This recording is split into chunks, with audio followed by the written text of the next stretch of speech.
બાબારી મિત્રો, તો ફાઇનલી સ્વાગત છે તમારું આજના નવા બ્લોગમાં. આપણે જવાનું છે ખેતરમાં ખેડવા માટે, બરાબર? તો બન્યા રહેજો અમારા બ્લોગમાં.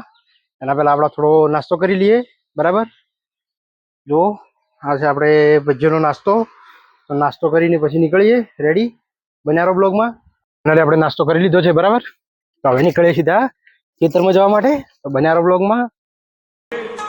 गबरू जवान शौकी खाने और पीन के पुगिया पला करे परोटे पर सीन के मंद मंद चलगी सकालता बढ़त अरे न्यारे से नजारे लाइफ गम यारी जीन के देख लिए जन्नत का टच फील होए अरे झूठ को नहीं बोलूं जमा सच फील होए खेता आली नालियां में पैर तू डुबो के यार चूसिए रे गंडे कत्ती गच फील होए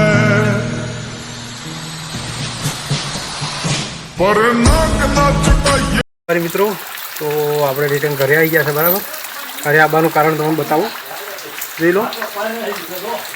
કેમ કે આપણે હજી તો ખેતરમાં પહોંચ્યા બી નહોતા અને વરસાદ ચાલુ થઈ ગયો હતો. હવે જાતનું વાવેતર તો 2-3 દિવસ લેટ થઈ જાય છે. ટ્રેક્ટર પણ આપણે અંદર મૂકી દીધું, જોઈ લો. તો મળી આવે સીધા નેક્સ્ટ બ્લોગમાં.